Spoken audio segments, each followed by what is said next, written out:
Good afternoon, and welcome to you all, most especially to our honored guest, Philip Fishel Goldig. I'm Maria Fortuna Dean, Executive Director of the Lewiston Council on the Arts. Today, in the musical portions of the presentation, we will hear the words of others, young poets who lived and died during this dark chapter of history. Composers many decades removed from these atrocities responded to these testimonies through music, and the young musicians we will hear will take these distant, unknown voices and will amplify their message to us. The original accounts are reflected, interpreted, and highlighted through the minds, hearts, and talents of others so that they may resonate within us. However, we, in this theater, are also about to share a rare experience.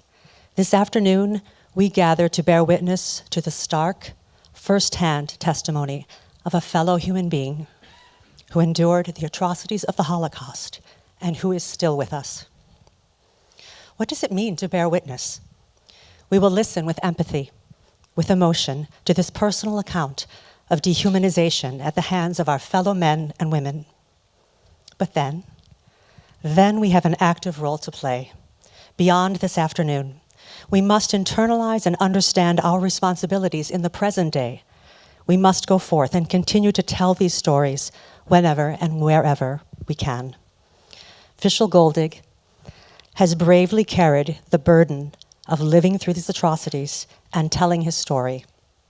We are so fortunate and so honored that Fishel has chosen to travel to Lewiston and share his testimony with us. His narrative goes beyond mere reconciliation and recollection. His life embodies hope, resilience, and the urgent need for remembrance. I'd like to thank the Council and our Executive Director, Maria Fortuna Dean, for bringing us all together today. There are different types of Holocaust survivors, but all are elderly. My grandfather had two sisters who also survived the Holocaust and eventually immigrated to the newly created state of Israel. One survived in a mountain cave, also with the assistance and kindness of strangers.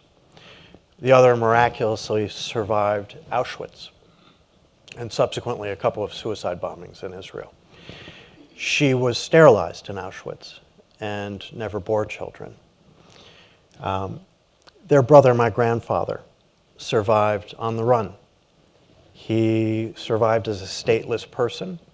He entered multiple countries illegally where he was imprisoned for immigration violations as he fled the Nazis and the extermination of so many millions of Jews and other minority persons, including homosexuals, the Roma, and disabled individuals who were dehumanized and scheduled for extermination.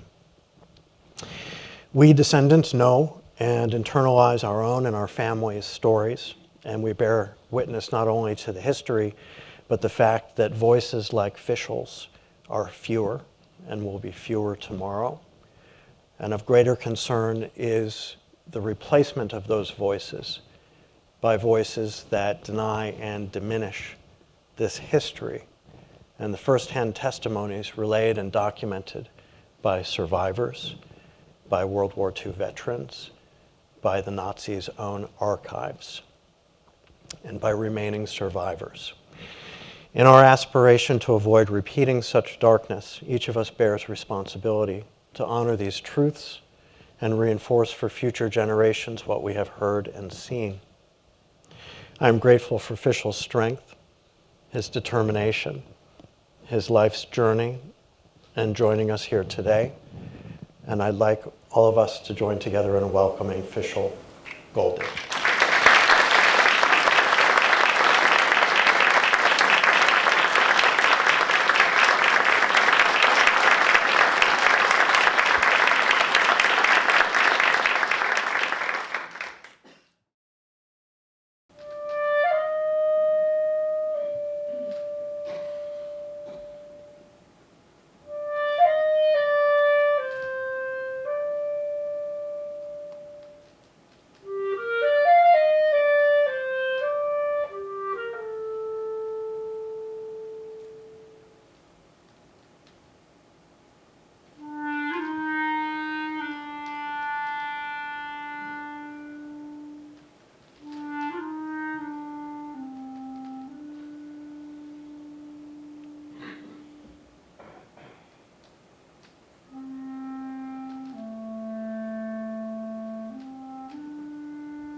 My name is Fishel Philip Goldig, and I'm a survivor of the Holocaust.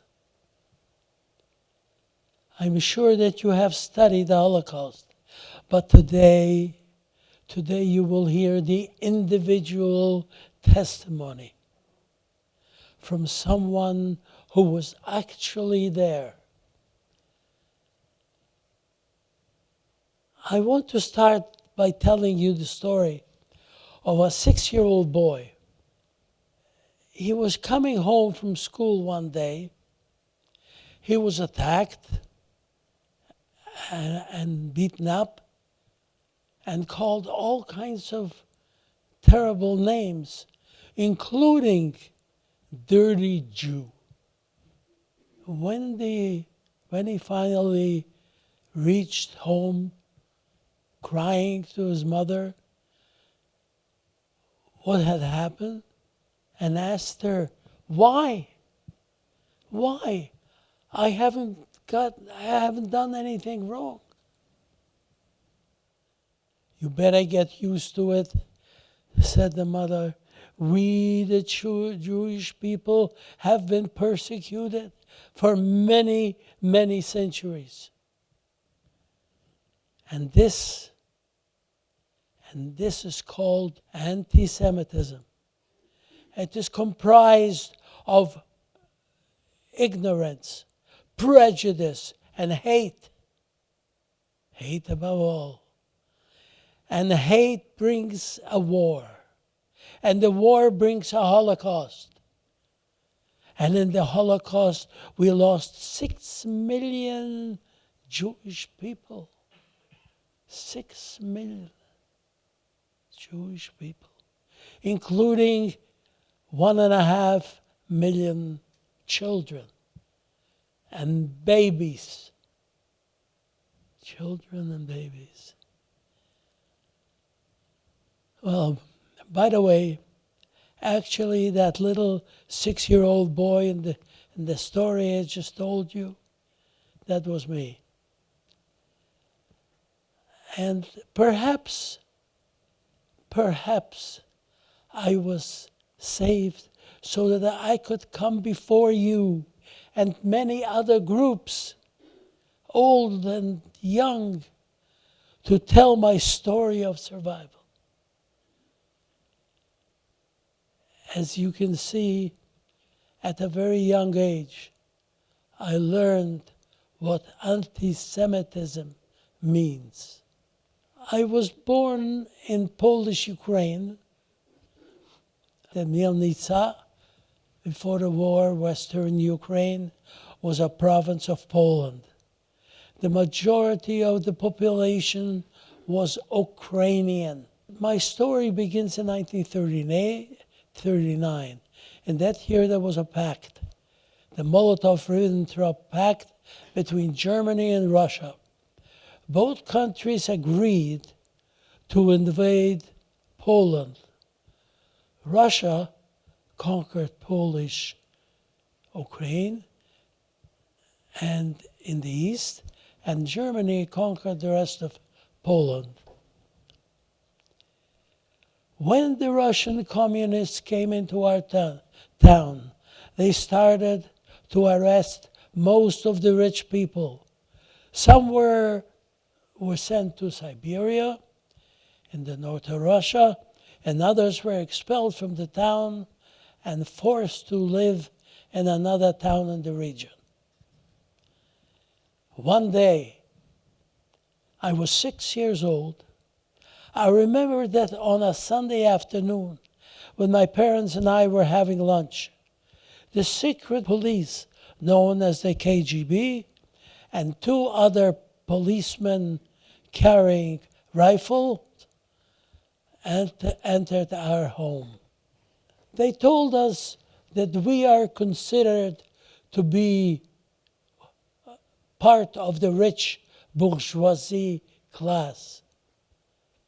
We had 3 days to abandon our house and leave the city. We left our town and settled in a town approximately 30 to 40 kilometers away. We were not wealthy. My father had a small business.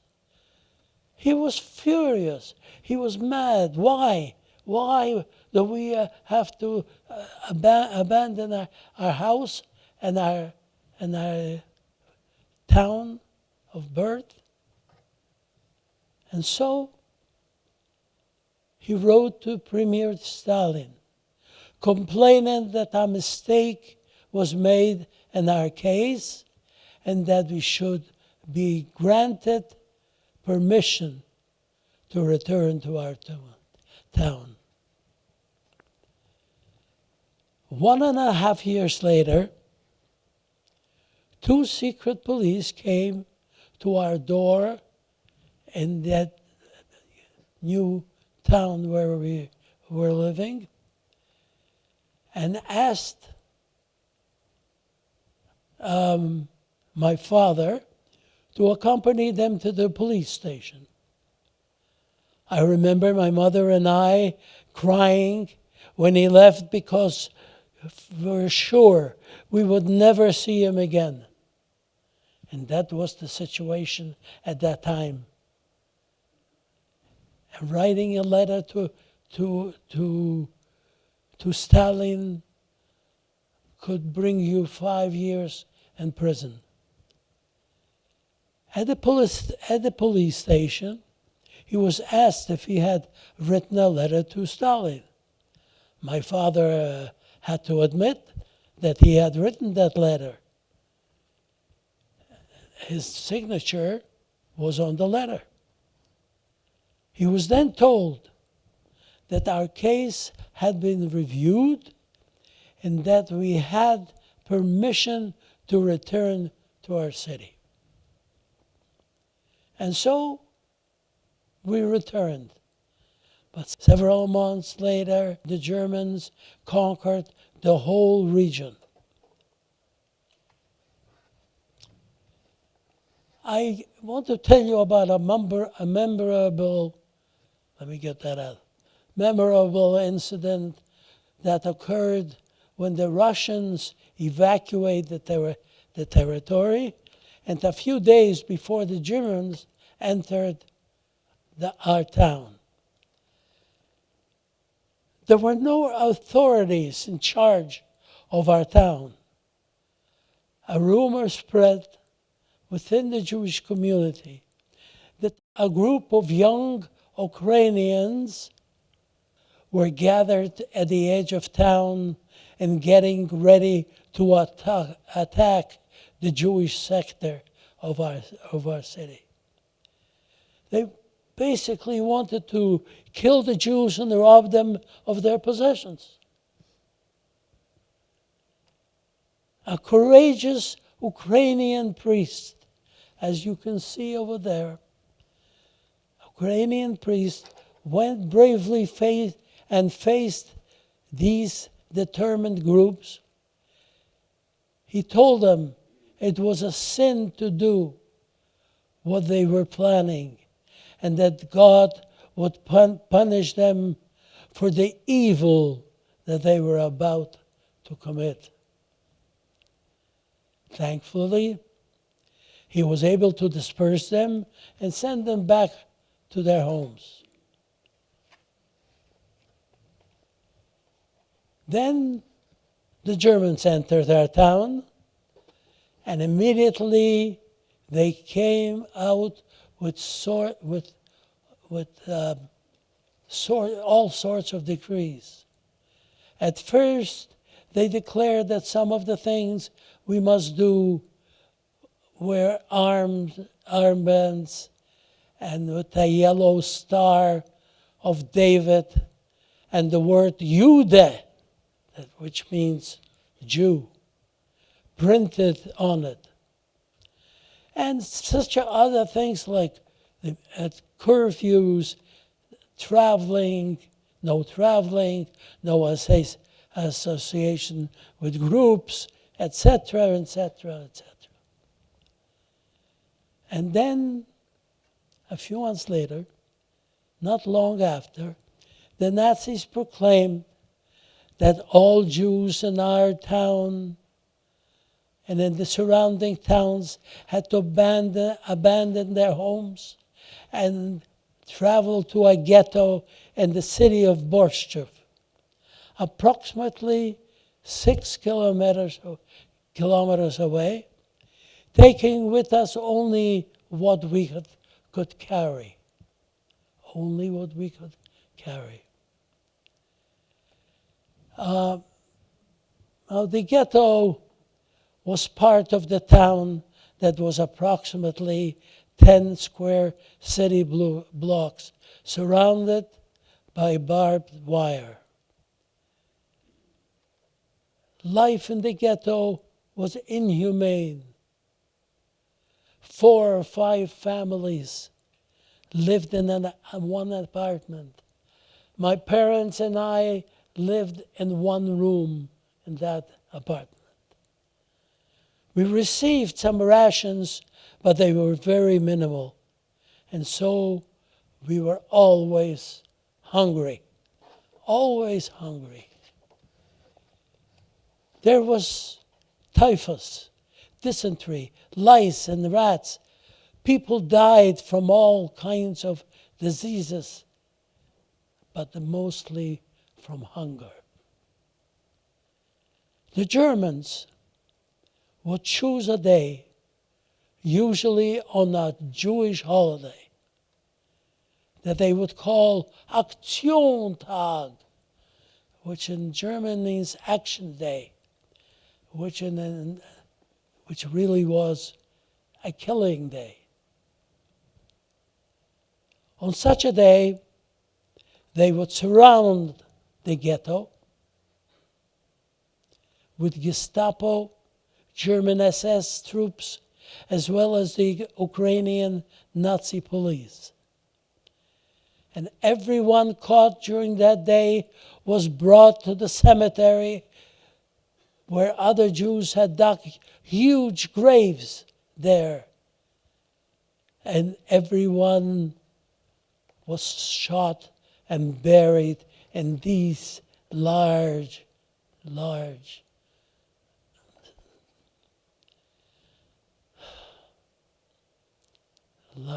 places, graves.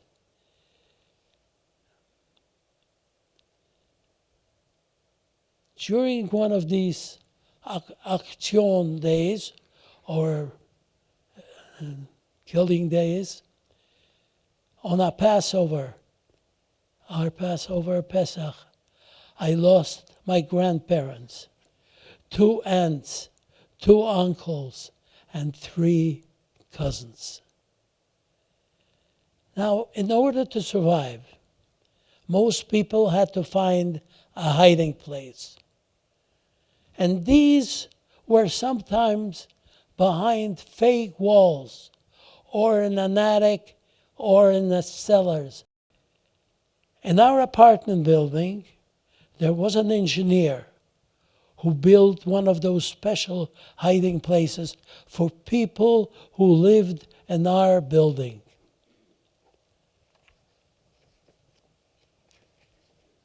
You see, there was an outhouse, like a kind of a toilet, in the back of the apartment.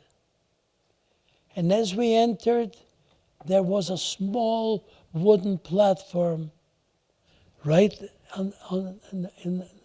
as you opened up the door. There was that platform. And that platform, this engineer took it out. And from there, some of the men dug a bunker. All the men, including my father, as I said, were digging that bunker for all the people that lived in that apartment. And every time we heard shooting, we knew this was going to be a killing day. And so everyone would run to the bunker and stay there until nightfall, when the shooting finally stopped.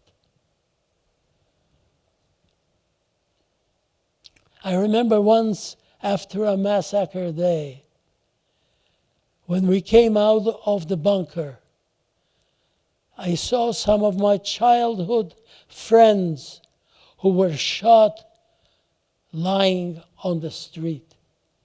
These were my friends, 8 years, 9 years, 10 years old, like that. So they were shot on the street. They were being picked up from the street and thrown onto a horse and buggy and taken to the cemetery for burial. Others were marched to the cemetery where they were lined up in the graves. They were shot and their bodies thrown into the graves.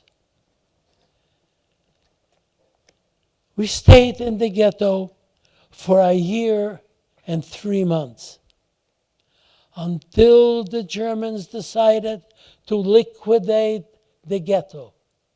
Liquidate the ghetto. In other words, they were going to kill everyone in the ghetto day after day after day until the Jews would be dead.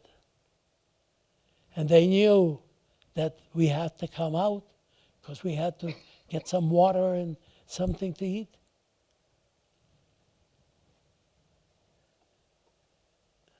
And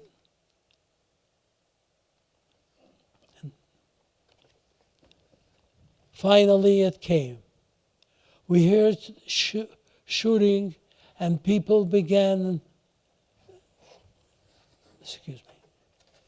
and people began running every which way in order to save themselves.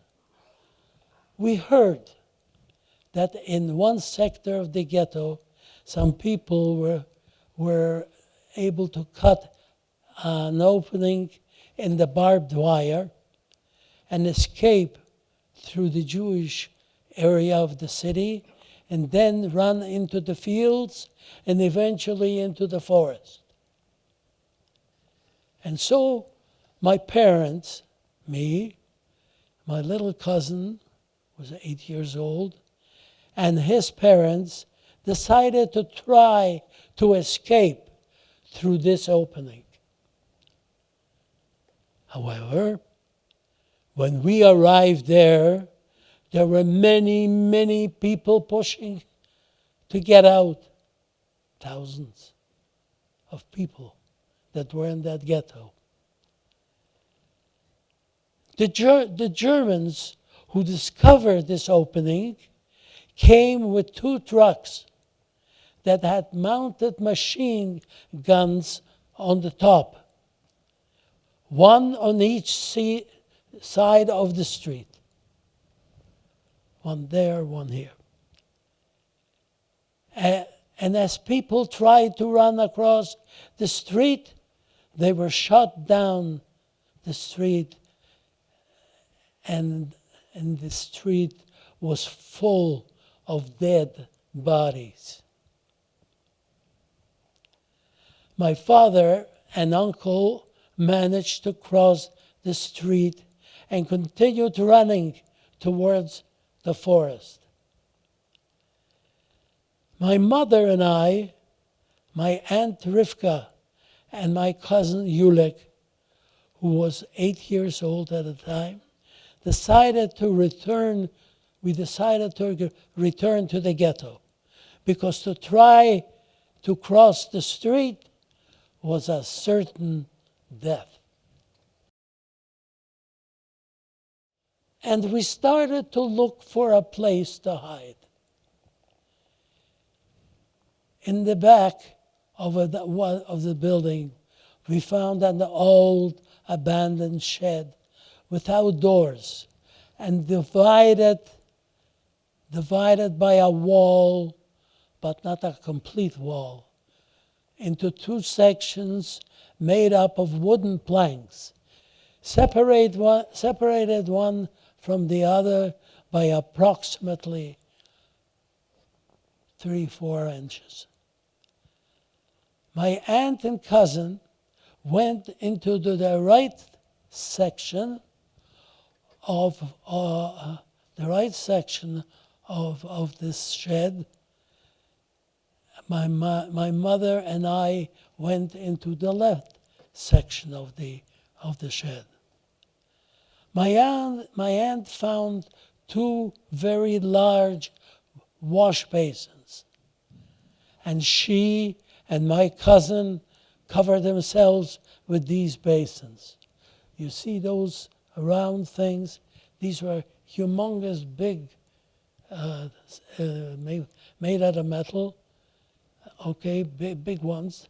At that time, people were washing their laundry over there, but they were old and rusty.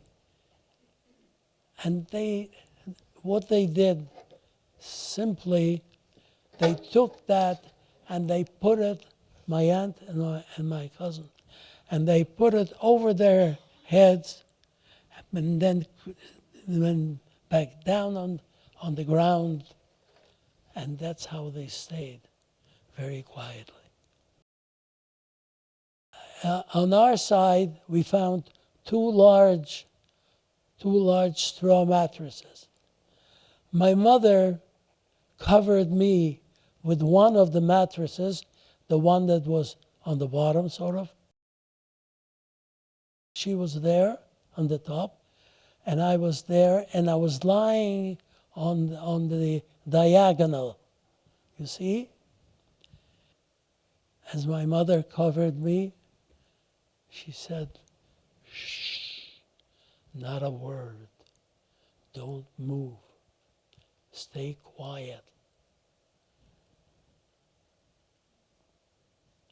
Some time passed by, and then we heard two Ukrainian Nazi policemen approaching the shed. One policeman stayed outside. The other entered the side where my aunt and my cousin were hidden. So he went to the first one with his rifle. He saw that, and he opened it up. He lifted it up like that, and he saw my cousin lying there. My cousin was 8 years old, and he shot him right there on the spot. And then the policeman went to the other basin, where my Aunt Rivka was hiding. And he did the same thing. He lifted the basin with his rifle, saw my Aunt Rivka there, and shot her on the spot.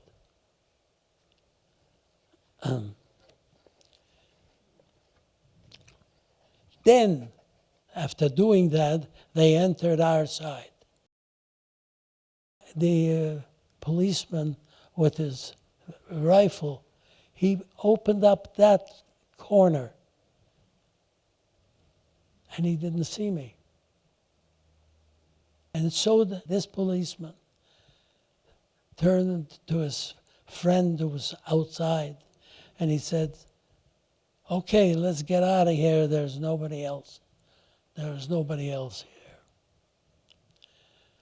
My dear friends, that was the closest that I came to dying. I'm sure that everybody will understand that. We waited several hours until nightfall without moving. We were listening to the moaning of my Aunt Rivka and my cousin Yulik, and they were not completely dead.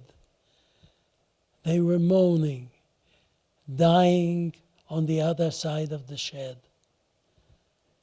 until there was silence.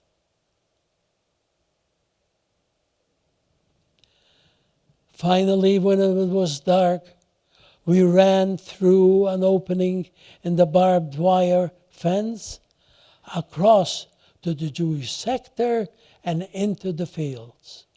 There was nobody, nobody, just us. No policemen, no Germans, nothing. And we just left, just ran through. And then we were trying to reach the forest. But since we didn't know the way, we wandered around the fields for about 7 days, hiding in the Eichhorn. One day, when we were discovered by a group of about a dozen local Ukrainian boys in their mid-teens. They circled around us and started to throw stones at us. I was bleeding, and my mother was bleeding, and she was pleading with them, "Why are you doing this? We haven't done anything wrong to you." Didn't help. They kept on throwing the stones. Now what happened is the farmer who owned that piece of land and lived about a half a kilometer away saw that in the distance something was happening on his fields. This farmer, he arrived, and then he took us to his house, bandaged our wounds, gave us some food and something to drink, and helped us to get to the forest. For me, this man was not a farmer. He was an angel sent from heaven. We spent almost 3 months finally when we reached the forest and reunited with my father, which was the only good thing that happened. We had a lot of rain, and from time to time we were German patrols looking for Jews who had escaped from the ghetto. So we were on the move every few days.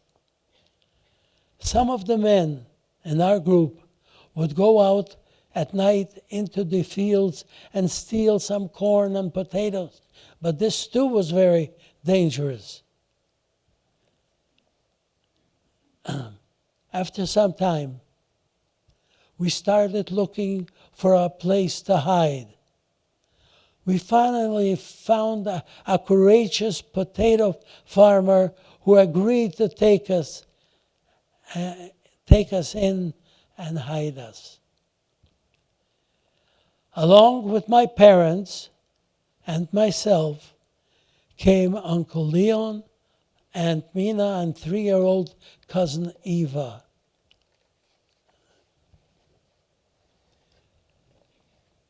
The farmer by the name of Nikolai Kravchuk and his family had a house with an attic.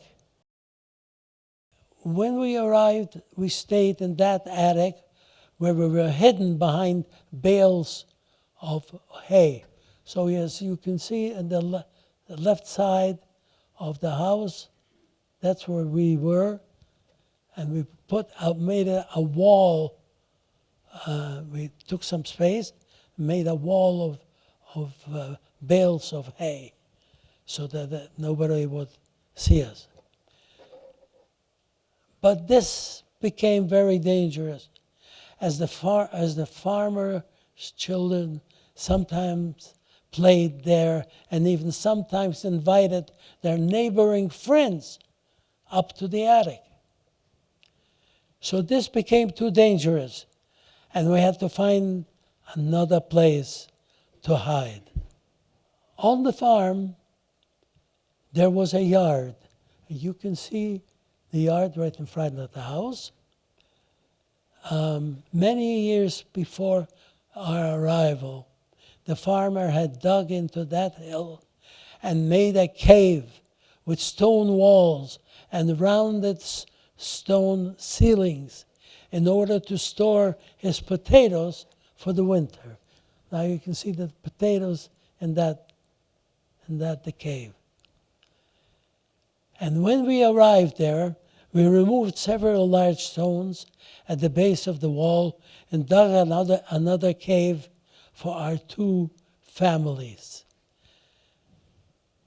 The entrance of the cave was small, just enough to crawl through it. And then we made it wider and longer and higher to accommodate my parents and me.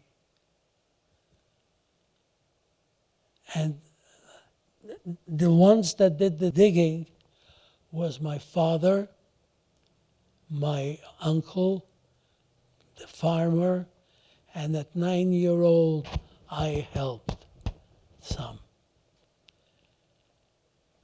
And when we were inside the cave, we replaced the stones so that it would not be detected by anyone coming into the potato cave.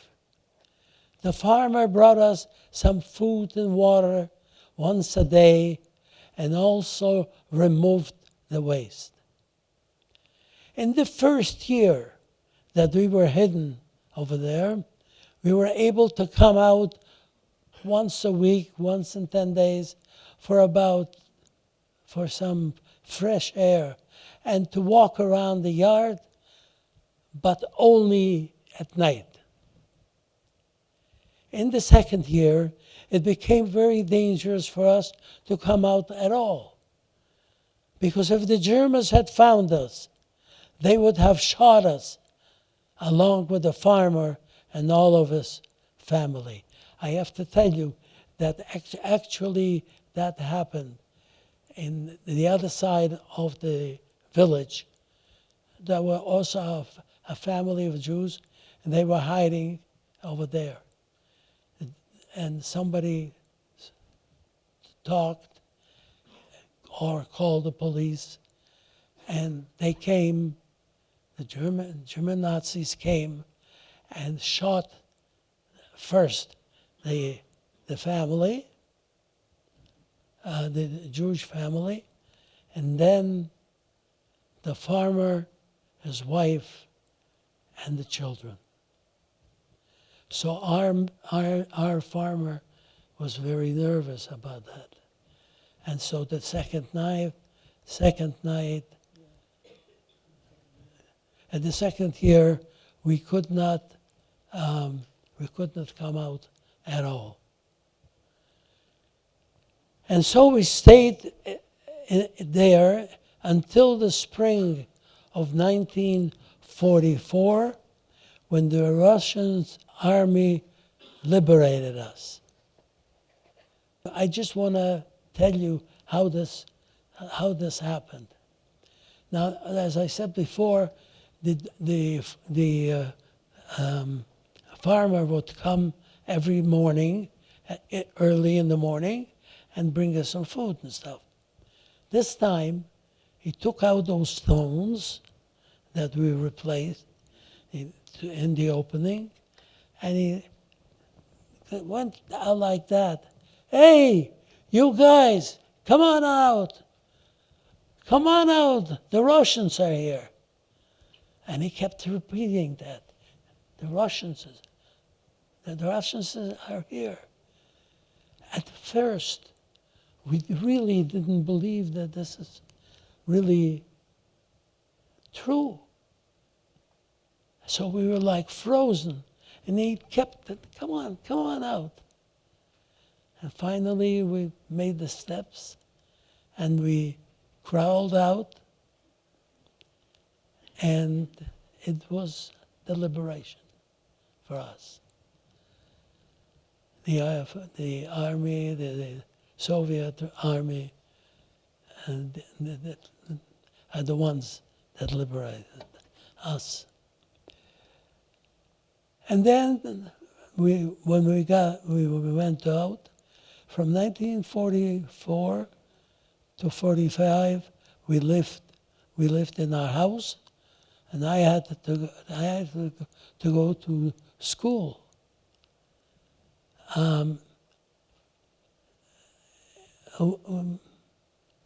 So I just wanted to show you this picture of these three boys. These three boys were the only children. We were all at 11 years old at the time. And also my little cousin, Eva, who was by then 5 years old. But these three boys were there. Can anybody tell me which one of these three boys is me? Anybody?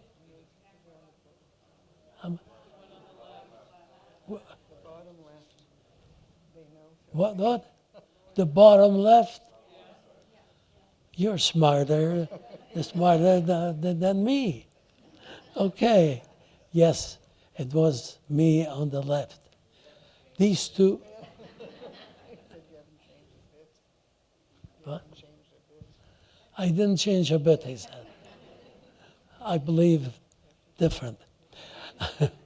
From 1945 to 1946, we moved to a city in Poland called Katowice. It's near Krakow, if anybody knows that area. And all of my schooling was in Polish. Before the year, it was in Russian.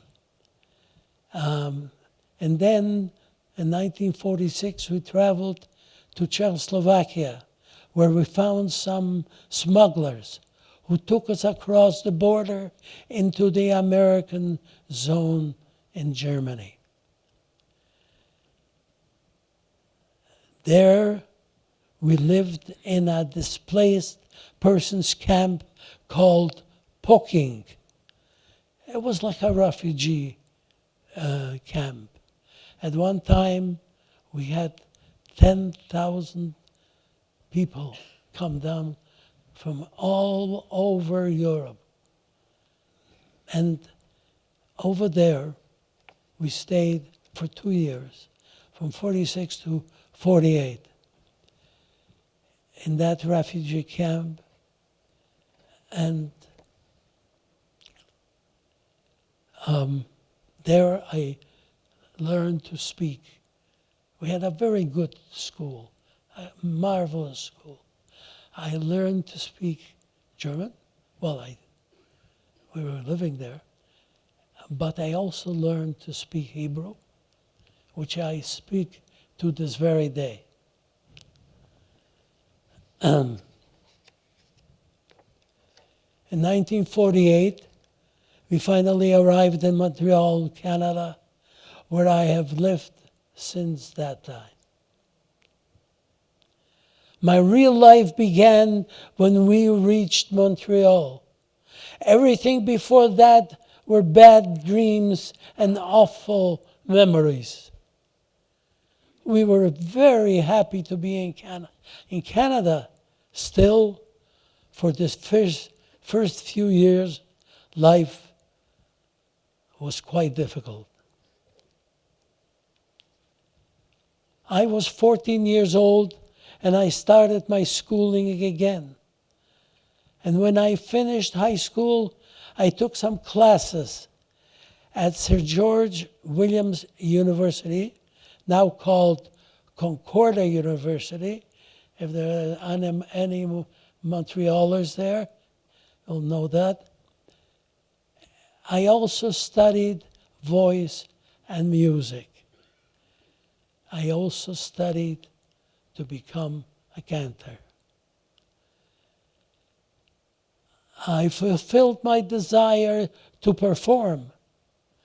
So for 50 years, I was on stage with the Dora Wasserman Yiddish Theater, as well as I performed in English theater and in concerts. And for 35 years, I was a cantor. I am married, and I have a beautiful family consisting of four children and 7 grandchildren. That's the whole bunch there. But now, this year, we were blessed with 2 little boys, and I became the grandfather. Oh, there they are. This guy on the left came first, and this one 5 months later, 4 months later, whatever. So now I would finished my testimony, but I have a few words to tell you that are very important. We, the survivors, have an obligation to tell you and explain to you what happened in the past and in the Holocaust and why it can happen again. Now, as you have heard my story of survival, you, all of you, have become witnesses to the Holocaust. You now have the obligation to remember and to tell the story of your peers, your families, and to the future generations. Especially the youngsters must confront the racists, the anti-Semites, the white supremacists, the Holocaust deniers, the haters, the ignoramuses. Confront them, oppose them, and explain that we must live together. Otherwise, we will all perish. Never again. The story of the Holocaust is a reminder that we as human beings must not be bystanders to the intolerance and hate. All of us have the responsibility to be educated with a conscious decision to think and to speak and act with love and kindness instead of hatred. We must eradicate this hate, this prejudice. Therefore, it is so important to speak about the study of the Holocaust. After all, the Holocaust was the greatest tragedy the world has ever known. We must be vigilant. You see, I am speaking to you today because they cannot. Their voices have been silenced.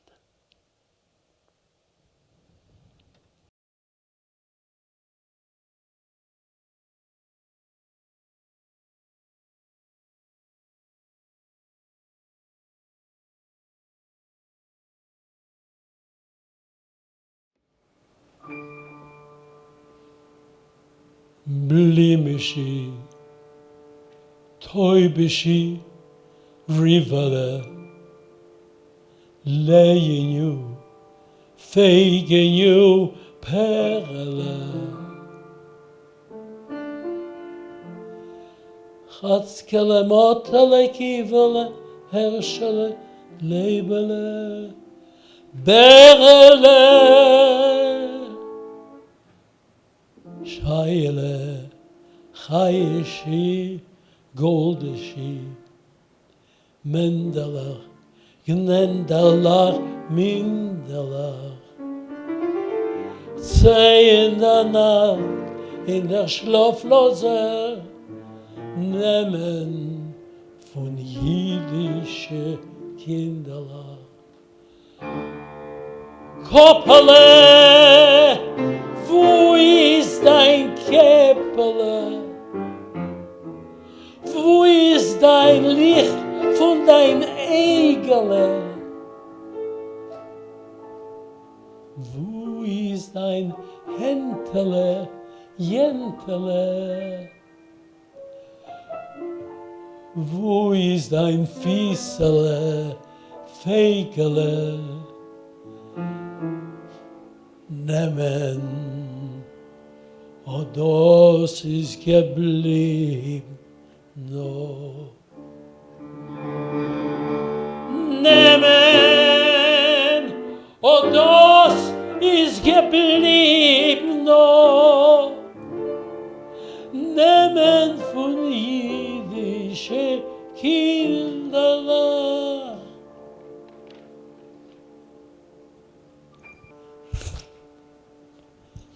Rachele, Rachele, Nechele,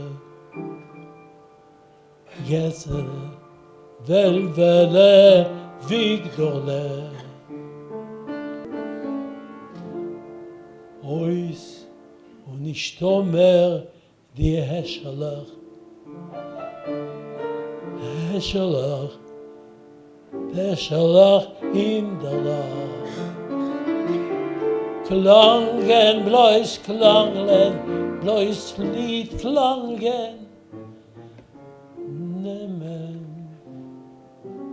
von jüdische Kinderlach. Sitzele, wo ist dein Fiesele? Wo ist dein Zippele, Zeppele? Oh, ruhig bist du, Jenteles, Hentele. Asch bist du, Koppeles, Keppele. Nehmen, und das ist geblieben noch. Nehmen, und das ist geblieben noch. Nehmen von jüdische Kinderlach. Nehmen von jüdische Kinderlach.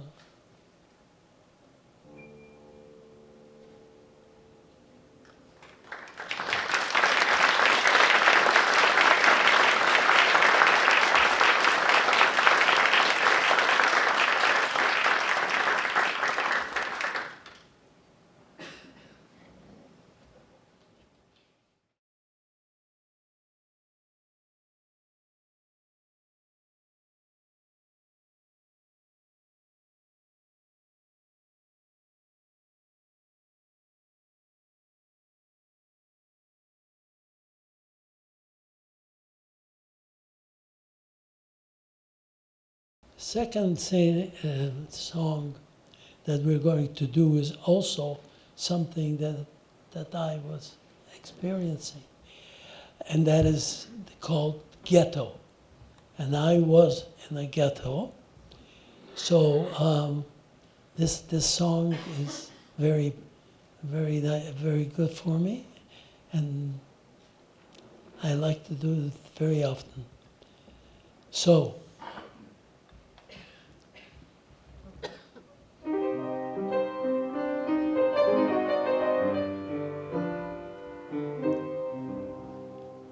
Wir stehen bei die Welt, mit Herzen, mit Verklemmten, mit herabgelassenen, wie bei einer weinendiger Werbe.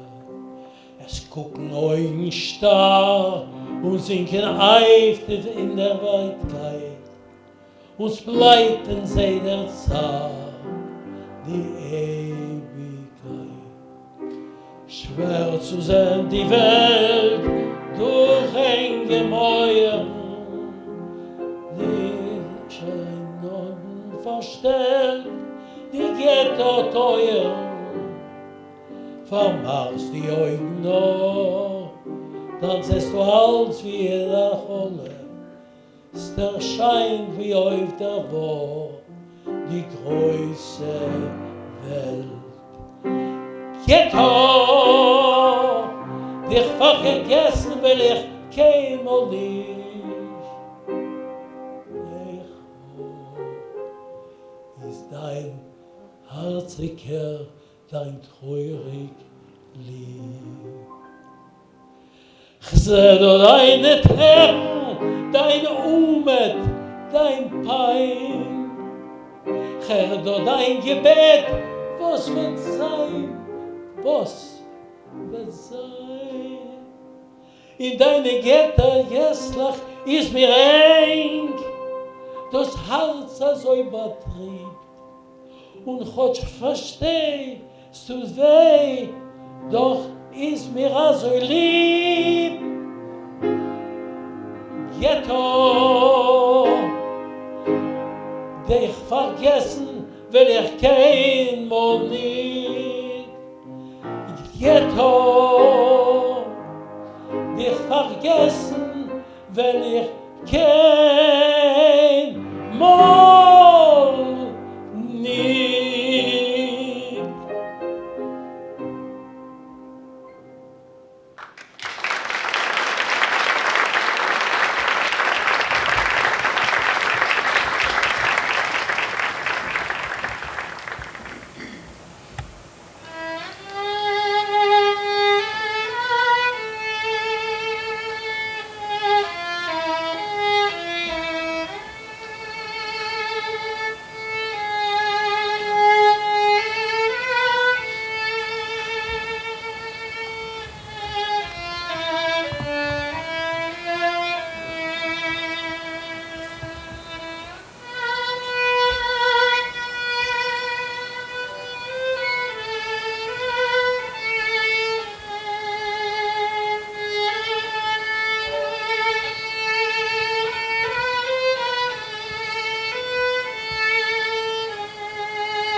My dear friends,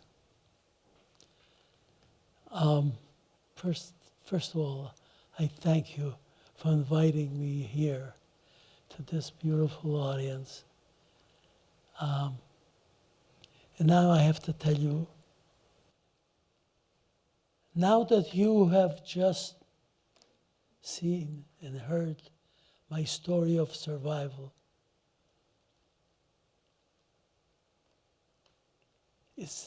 that is all in the past. We must do that. We must put this away. But we are resilient. We are strong. We remain optimistic for the future. We are joyful. We must be joyful, and we must celebrate our lives.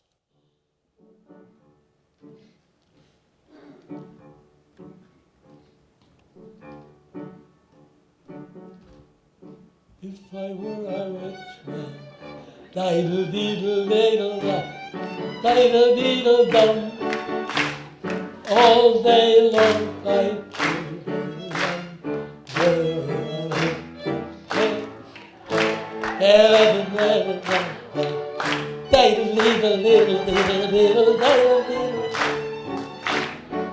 Lord, who made the lion and the lamb, you decreed I should be who I am. Wouldn't it spoil some vast eternal plan? If I were a wealthy man.